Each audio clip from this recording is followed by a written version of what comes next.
Good. Yes. I am so excited to be talking to civil rights attorney Carl Douglas, who is definitely, in my life, always the man of the hour. But for right now, in the wake of the news of OJ Simpson passing, his phone has not stopped ringing because he was a part of the original 1995 Dream Team that defended OJ Simpson in his criminal trial for the murders of Nicole Brown-Simpson, as well as her friend Ron Goldman. He's a friend, he's a mentor, he's someone that I work with regularly. I'm so blessed and lucky to have Carl Douglas. Hey, Carl. Thank you so much, Jasmine, for inviting me to be on. I really appreciate it. Well, I got a lot of questions for you. And I think appropriately so, we'll start off with the first one, which is, what was your reaction upon hearing the news about OJ Simpson passing away? I heard it early in the morning, and I was certainly saddened and surprised. OJ is only 8.5 years older than me.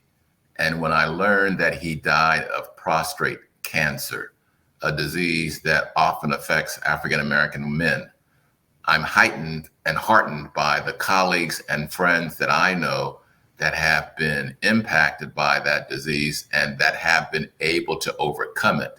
And regrettably, he was not able to. So I thought about that. I thought about his 4 kids. And of course, I thought about Ron Goldman and Nicole Brown-Simpson as well. You can't help but think about OJ and the trial without acknowledging them as well. As someone who was intimately involved in the OJ Simpson trial, what impact do you believe his passing will have on his legacy and his public perception? It's going to provide another occasion for America to think back about their feelings concerning the trial. There are probably in my life 3 seminal days that I'll always remember. I'm older than you, and I remember when John F. Kennedy was shot. I was 8 years old. I remember when 9/11 struck, but I also remember the OJ Simpson verdict. And I heard that there were as many as 150 million Americans. More than a third of the country was watching television on that day and were impacted by that verdict. Just the size of that audience says volumes about how significant a role that event plays in the cultural landscape of our country. So every time OJ Simpson is mentioned, it harkens me back and most of America back to that time. And there are feelings, good and bad, that are evoked when thinking about that trial. Yeah, I was 16. I will never forget it. I was 16, and I just remember that was my first introduction to you, watching you on television. So it was really great, years later, many years later in my adulthood when I got to meet you as an adult. But I remember everyone running outside of their houses and screaming and celebrating and just being so happy. It was like, it wasn't OJ won, it was we won. It was like this collective. And right?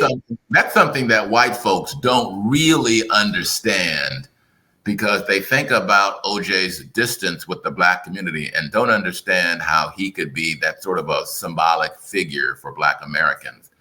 But we were looking at a fact and the history and the historical perspective of African Americans, poor people, and the justice system. And all too often, we are on the wrong side of the justice system.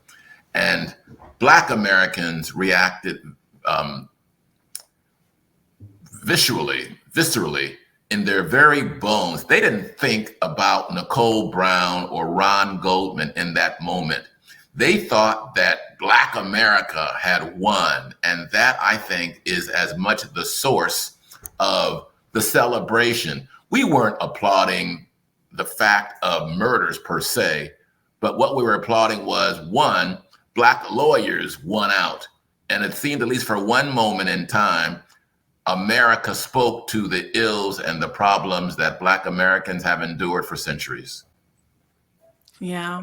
So, looking back on your experience as a member of OJ Simpson's defense team that was nicknamed the Dream Team, what are some key moments or aspects of the trial that still resonate with you today? I believe it's 44 years you have been a civil rights attorney, correct? Yes, What this is is the still with you 44th today? year. 40, congratulations. Thank you. It's interesting because DNA was not as recognized and accepted then as it is now. And there was a great deal, there was a month's worth of DNA testimony. And I remember I did not understand any of that. And so that was significant. The most dramatic day of my life was in June of 1995 when Chris Darden chose to have OJ Simpson try on that glove.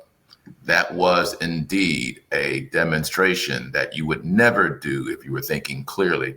And it was, as I say, the most dramatic day of my life. And then October 3rd of 1995, the day of the verdict, I had been the lone lawyer who was babysitting the jury for the day before.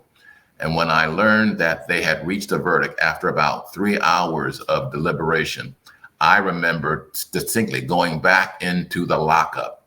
OJ was pacing back and forth.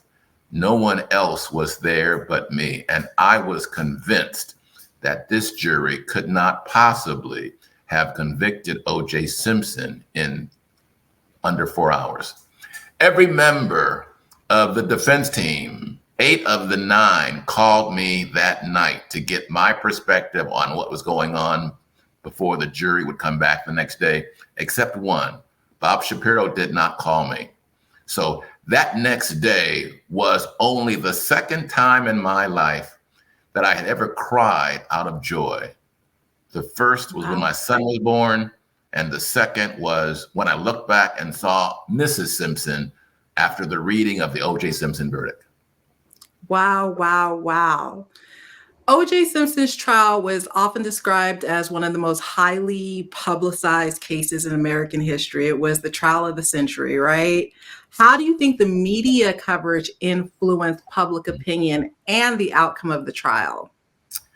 The media coverage did not influence the outcome of the trial because the jury was sequestered. And it was a good thing that they were sequestered because the media coverage was one-sided in favor of the prosecution and racially based in favor of the Caucasian audience that most of the media enjoyed. We would be having a day where we thought we were doing well in trial.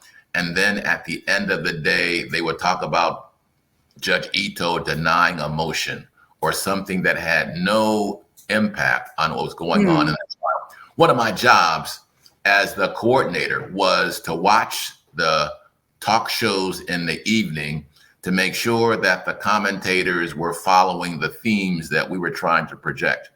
And it was extremely frustrating, one, because news people want to handicap a trial like it's a race. And we would always say a trial is like a marathon, not like a dash. You might do things on day 1 that you're going to come back to on day 21. And you cannot handicap a trial each day of testimony. That was very frustrating. But also, there were lawyers who were just talking heads who weren't necessarily criminal practitioners and would criticize what was going on every day in trial for 9 months.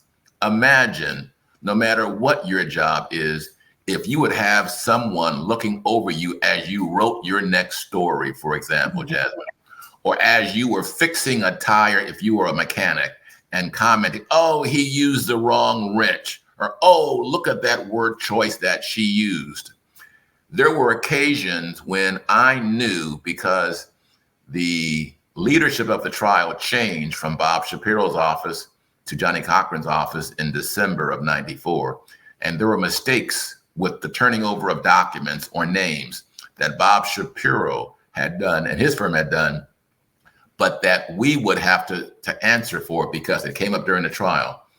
And I remember the stress that I would feel walking into the court that morning, knowing there'd be some talking head that was going to impugn my integrity or say something negative about what someone else had done. And Johnny always told me, Carl, it's not about you, it's about the client. And I had to remember that and basically just take the arrow and stand tall, doing what you could do on behalf of your client. Is there any one talking head that you remember that got on your everlasting nerve back then? It's funny because it's been 30 years and my job was to take Johnny to work every day. We would meet at our office at Wilshire and Highland. I would drive him to the courthouse.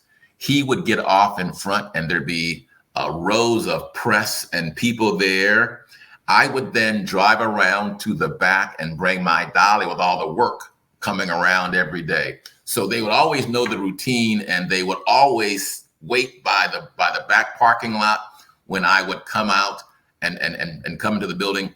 Every day before we left to go and leave, me, Cochran, and Shapiro would talk about what the spin was gonna be as we walked out the courtroom. Because I would go first and take my trolley all the way around to the back of the parking lot. There'd be 3 or 4 reporters following me around every single day. Phil Schuman was working for the defense. Fernell Chapman. Phil was for the prosecution. Fernell was on the defense for NBC. Harvey Lemon, who of TMZ fame, was one of the Cub reporters. I met Harvey. We would give Harvey bad advice just to make him run with it. We were very, very mindful as the trial of the century that OJ wanted to win in the court of public opinion as much as he wanted to win in the courtroom. He did not want to have it come off like he got off. Yeah, that was very important. He was very, very concerned about his public image, his public perception, and that he could recover the adoration of the public after the trial. Speaking of that, in the years following the trial, OJ did remain a controversial figure in the public eye. How do you think his post-trial actions and public statements shape perception of him? He spiraled down after the trial, in part because I believe sycophants were the only ones who would come and embrace him. Golfing sycophants or people in the more seedy aspects of life. OJ was a very gregarious and outgoing guy. He was very charismatic and he would, and he was from Hunter's Point. So he's from the hood. OJ could shoot craps and talk trash and then embrace his Republican allies because that's where his politics was. But he was a brother, down and down, which was ironic. There were several sides of OJ. And I just remember that I was surprised at how down he was. I was surprised at how intelligent he was. He was a very engaged client. We had to run ideas by him. He would give me PR advice all the time. Wipe that stuff off your mouth, Carl. You're drooling. Or watch the words. Watch how you stand. He was very much mindful of how things played because he was an actor, and he was able to create his image out of whole cloth. So he was very astute in the public relations media aspect of this trial going on. So reflecting on your own role in the trial and the interactions that you had with OJ Simpson, is there anything that you wish you had done differently or any lessons that you learned from that experience of being a part of the Dream Team? I'm really lucky, Jasmine, that I understood in the moment how significant this case was in the greater context of life. And I would constantly advise the younger lawyers and the other staff to stop and smell the roses, to embrace this moment in history that you are fortunate enough to be a part of. I love being the man who whispers to the man. And if you ever see the trial, you'll see me handing notes to Johnnie Cochran. Ask this question. I knew the facts, but he knew the facts. You know, I read all the facts. He didn't read anything. He just dealt with what instincts. And that was a tremendously valuable grad school for me. I would sit on Saturdays. We met every Saturday in our offices. There would be 12 lawyers and investigators and staff. Johnnie Cochran, Alan Dershowitz, my personal hero, F. Lee Bailey. And we would sit together and work on a common goal. That was grad school for me, who was a 40-year lawyer during that trial. I didn't realize that I'm 24 years older than you, Jazz, but it was finishing school for me and an opportunity for me to grow as a lawyer and as a person. And I'm sure the lessons that I took from that trial continue staying with me even 30 years later.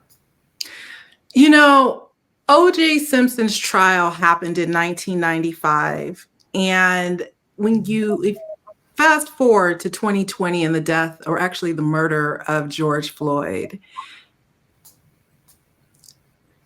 you know, we have a lot of younger generations who have no idea who Johnnie Cochran is, who have no idea who OJ Simpson is. Some people who, believe it or not, who have no idea who the great Carl Douglas is. But they know the Black Lives Matter movement, and they know about George Floyd.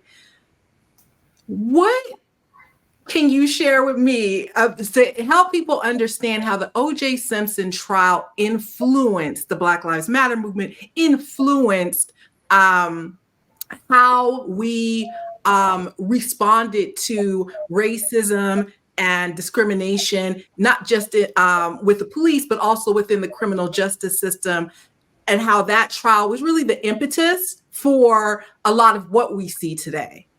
One reason is because the trial was televised, and it was really the first full-blown televised from gavel to gavel for 9 months. And the world was able to see the justice system operating with all of its warts. And indeed, there are warts that are part of the process. But I think it was very important that the world was given an insight.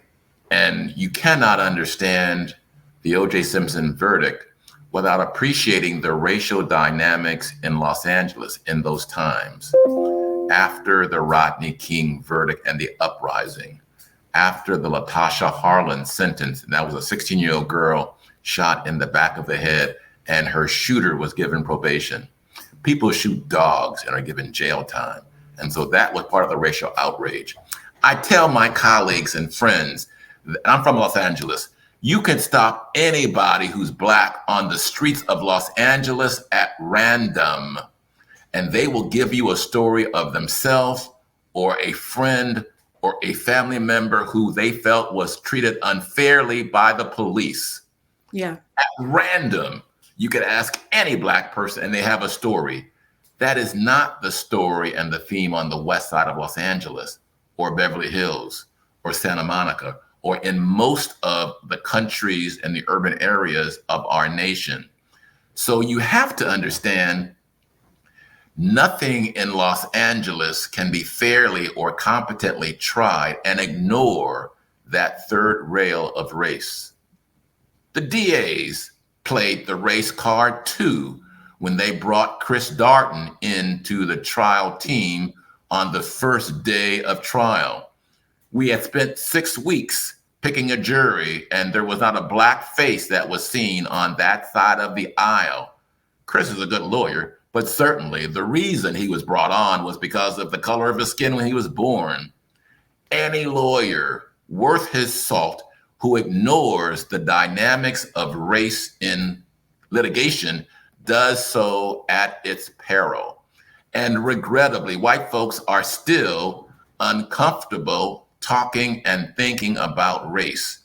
I have, over the last couple of days when I've been interviewed, been asked about the accusation that we played the race card and that in some way that was improper and wrong, or that in some way a Black jury simply ignored the evidence and voted for OJ Simpson because of race. That is an insult to the jury. That is an insult to the lawyers. And that is an insult to the nature of what happened in that trial. 9 months, there were only 12 people who heard every question that was asked. Over 9 months, there were only 12 people that heard every answer that was given. And when those 12 people, white, Black, and Latin, were asked to consider the evidence together, it took less than 4 hours for them to conclude, not that OJ was innocent. And that's another point folks don't understand. The question isn't guilt or innocence. The question is, has the prosecution met its burden of proving OJ Simpson guilty beyond a reasonable doubt? And I'll go to my grave believing they haven't. They didn't, and the verdict was just. Going back to the trial, Mark Fuhrman, have you, since the trial, ever seen him, talked to him, anything? No, but somebody told me that he wrote a book about the trial. And the one line I heard in his book was, he wrote, if all of the defense lawyers had conducted themselves like Carl Douglas, the trial would not have turned into a circus.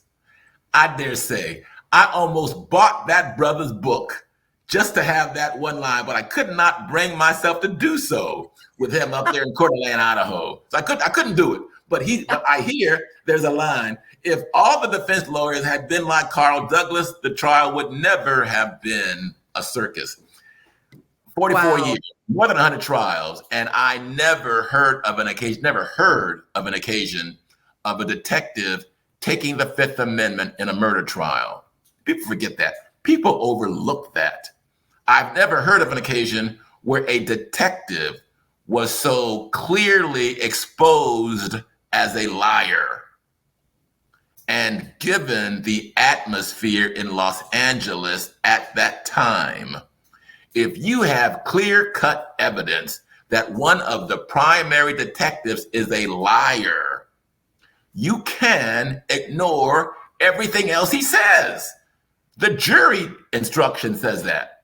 If you believe that a witness lied on a material point, you can disregard everything else he says.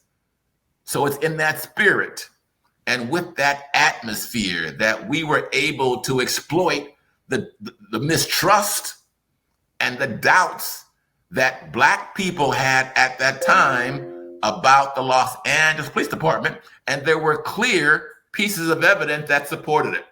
Jazz, is like you have a big bowl of spaghetti that you're enjoying.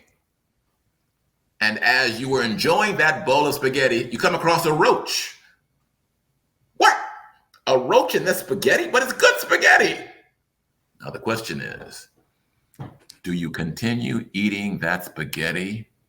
Or do you throw out the entire bowl? That's right. This case was the bowl of spaghetti. Yeah. There were more facts against OJ Simpson than any case I had ever seen in my life.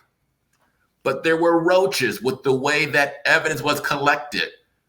Sheets and blankets were brought from inside Nicole's house to cover her body so that there could be cross-contamination. People were picking up pieces of evidence with their bare hands, not using sterile gloves. They were carrying vials of blood from one location to another, carrying his shoes from one location to another.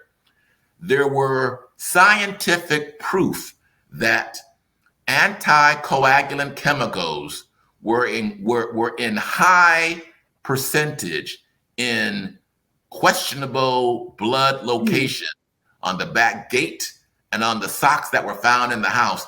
That leads me to believe to my grave that there was something amiss going on and a conscious effort to convict someone who the police thought was guilty. Fun question. How did it feel to see someone playing you on television? Two times. I think it was 2 times. Yes. Tell me about that. How did that feel? The first time is in the movie American Tragedy. And that was a movie based on a book by Larry Schiller. Larry Schiller, who was a writer, interviewed me for 20 hours. And I was the primary source because Johnny was writing his own book. Kardashian wasn't talking, but Larry Schiller and I met and talked for hours about what was going on in the trial. American Tragedy was, the early 2000s, I believe. And after the broadcast, I had occasion to have lunch with the guy that played me, which was surreal. The second movie, The People vs. OJ Simpson, which came out, the actors were instructed to not have contact with the real life players before the production, with the exception of Sarah, I forgot her last name, who played Marsha Clark. Yes, she's one of my favorites. And she was dead on in her intonations, in her talking. She was dead on in her portrayal of Marsha Clark in that movie. I had a chance to meet the guy that played me, Dale Godboldo, who was one of the Musketeers. He was a Musketeer with Christina Aguilera, with Ryan Gosling and others. And we had a viewing of episode 5, which was my big episode. And he came to my house with my staff and we watched episode 5. Yeah. And it was him playing me, watching me, watch him play me.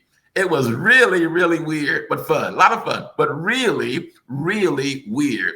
He was a little shorter than me, but I got it, and it was so cool, Jazz, hearing your name be spoken on the TV. Hey, Carl, da, da, da, da, da, da. It was really, really cool. Do you think he did a good job in personifying who you are? No, you.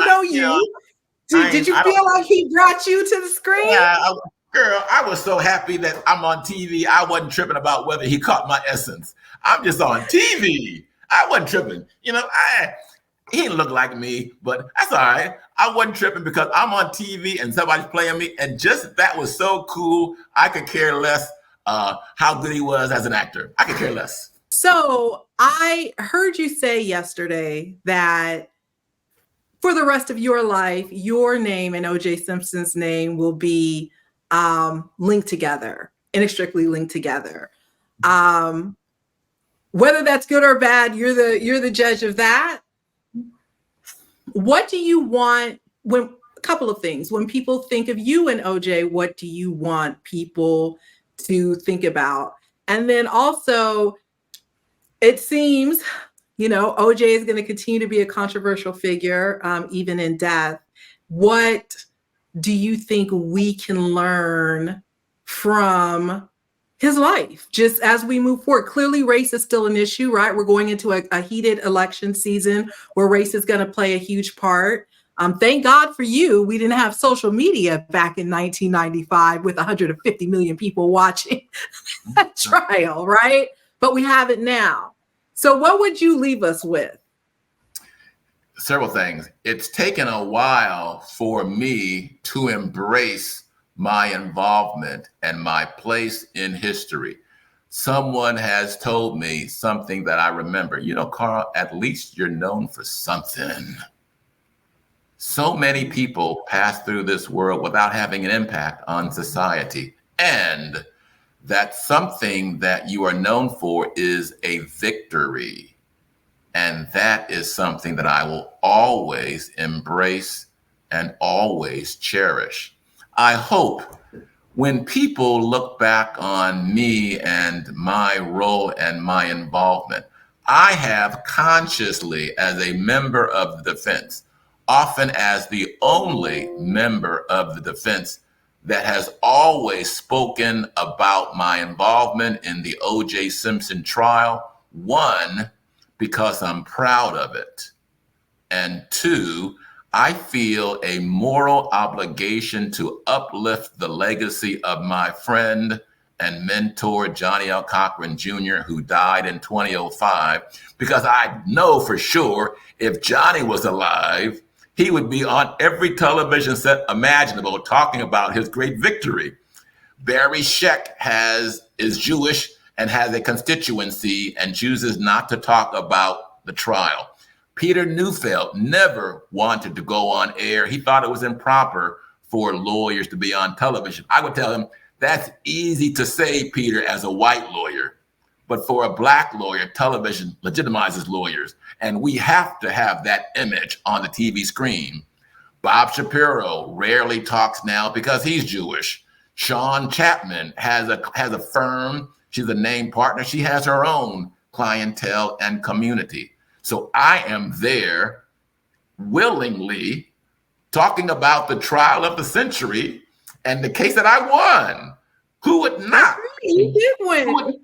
Who would not enjoy talking about how good I was when I won? I'm a lawyer who doesn't advertise. The only thing worse than bad publicity is no publicity. No publicity. So you can come at me all you want. I accept it, I welcome it, and I embrace it. Okay, I had one last question. I probably know the answer to this, but I don't think I've ever asked you, but I'm going to ask you. All right. Of the folks who are alive still, is there anyone that you talk to still? And have you ever sat down with why is her name escaping my Kardashian mom? The mother? Yeah, the mother. No, I have never. I am in contact with Sean Chapman. We were colleagues in Johnny Cochran's office. We lamented his death on the morning of his death. She told me she wasn't talking, so I said, I'll talk to everybody. No problem with that. I'll talk for everybody. I have spoken to Barry Scheck over the years, but not frequently. But no hard feelings or why he's in New York. I know Sean used to go back frequently and teach at his trial college. I was never invited, though I would certainly go. I don't think I was in contact with Lee Bailey, one of my mentors and idols before he died. I don't think I would welcome a conversation with Alan Dershowitz these days. He has so changed from the professor and the mentor that I knew 30 years ago and has gotten into Trump stuff and all kinds of other things that I don't think I would welcome that conversation. So I was referring to Kris Jenner. I don't know why I had a brain freeze there. And the reason why I asked about Kris Jenner is because sometimes in these big cases, after they're over and years have passed, people can find it within themselves to sit down across the table from one another and have a conversation. And I want to throw Christopher Darden's name out there as well. Have you dealt with Christopher Darden since then? Okay, that's a fun story. Okay. I'm an old fart. He's an old fart. I've had the same phone number for 30 years. He's had the same phone number for 30 years. It was so ironic because I was responsible to read his book. He was the first one out the gates with a book after the trial. And Johnny wasn't going to read it, but he needed me to read it, see what he said. And his book was a page turner. I was just captivated reading his book.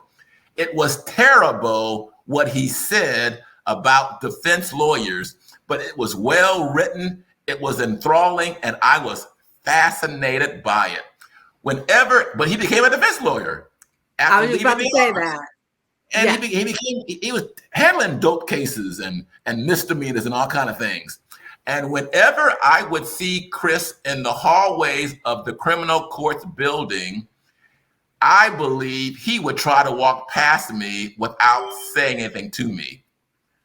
Chris Darden and I used to work on the same sides of cases because he was in the office that would handle the investigation of police-involved shootings. And our office would be prosecuting civilly those same cases. We worked together. Chris recommended his best friend's son was shot at a McDonald's across from his high school. And Chris recommended his best friend hire me to prosecute that action. That's what he thought about me. So whenever I would see Chris after the case in the hallway, I'd call his ass out. Hey, don't ignore me. Hey, brother, how you doing? All the time. Hey, brother. How you doing? I would call his ass out. This year, Chris Darden had the audacity to text me and send me a flyer concerning his running for judge. And I've had the same number for 30 years. He's had the same number for 30 years. He had never texted me in 30 years before he was running for judge. And you can imagine that text conversation. I said, man, what are you standing for? What do you stand for? Why are you been? I'm old too, and I don't like working too, but I don't want to be no judge. What do you stand for? And it's funny because his wife and my wife are friends. They have the same name, Marcia. And his wife contacted my wife to get me to endorse him. And I refused. He tried a couple of times. I spoke to whomever I could speak about. And I said, A, B, C, D. Anybody but Chris Darden. That's right. And he lost. Yes, and he lost. And he lost. And he's not texting me since. And I'm not. And he probably won't. But I'm not so petty. I didn't text him. I'm not that petty. I should have. I am. I know. I get. If I'd have thought about it, I'd have done it. I didn't think about it. It didn't come up to just now. Oh, and you've never had any interaction with Kris Jenner at all? None at all. Okay. I saw Bob Shapiro once, maybe 10 years later, going on the elevator. We said hello. It was very brief. He looked old to me. His hair was gone. He looked old to me. No one else. I remember the kids, Kim and Chloe and Courtney and Rob at Kardashian's house running around during the pre-trial. I remember that clearly. Rob and Kim and Chloe, who's taller. She was taller even as a young kid. I remember them running around. They were like 8, 7, 8, 9. Like, yeah, amazing. Marsha Clark? We did a junket together in 2016 to advertise the Made in America documentary. And Ezra Elderman, the producer, Marsha and me were in New York City doing all the tours. Marsha always, I think, liked me. She was a trash talker. I was a trash talker. Marsha was a chain smoker of cigarettes, and she drank scotch, I'm sure. Neat. And all the detectives. Oh, so Sarah nailed that then. Sarah nailed that in the show. Oh, absolutely. She got that. The detectives loved her because she was one of them. She talked trash, she smoked cigarettes, she drank scotch all the time. So yes, but I liked her. She was very zealous, a big trash talker. We're gonna kick your ass, a big trash talker. But I liked her, I respected her. We hugged when we saw each other for the first time in New York City, big hug, and we spent the day 2 or 3 places doing the junkets. Yeah, it was cool. It was cool. Did you keep any memorabilia from the trial other than like your notes and your work? Like, do you have any memorabilia? Oh, I have, yes. My office is in the process of moving from 1 floor 2 floors up. And so I've been trying to clean out stuff. I always assumed I would write my memoirs. I'm writing my book, Abracadabra, which will come out later this year, hopefully. And it's not a memoir per se, but I always was saving for that. I have I have speeches that Johnny gave when Johnny settled the Michael Jackson matter. I have a copy of the roster of all of the lawyers, all of the staff, and their phone numbers. I have in my house pictures that were taken of OJ Simpson on the Tuesday after the Sunday murders that show, other than something on one little finger, there's not a scratch on his body, nowhere on his arms, his legs. He's in his underwear. And it's in my house right now. There is not a scratch on his body. And Ron Goldman was killed in like a cage. There were branches and trees and all kind of things in a little enclosed area where he was killed, and knives going back and forth all over the place. And if OJ Simpson had been as connected and involved to kill two people like they say by himself, there would have been a scratch on his body somewhere. And I retained copies of one set of pictures where Dr. Henry Lee is shown. Dr. Bott is taking pictures of his body. And there is not a single scratch, and he's in his underwear. I got a lot of stuff. I got a lot of stuff. I can't wait for the book. I'm excited. More? I got more than I should have, girl. I got more than I should have. But I write a book. I plan to write a book. Yeah. And you were thinking ahead. You were thinking ahead about your life. I have 6 scrapbooks that have news articles from when I was a public defender in the 80s. Planning on my book. Wow. Absolutely. Yeah. Amazing. Well, thank you so much, Carl, for giving me this time out of your day. I really, really appreciate it. It's such an honor to talk to our elders and the folks in the community who have done the work, have been around, have the longevity to be able to explain what was happening back then, what was going on. And I just appreciate you for always being willing to talk about it with such enthusiasm. No one brings it like Carl Douglas. Jazz, listen, I have given 9 interviews in the past 2 days about OJ Simpson, and there has been none more insightful, more easygoing, and a better interview than yours right now. Thank you for your audience. They're going to get a fine work of journalism, I am sure. Please send me a copy of the article. I will. Thank you, Carl. Pleasure.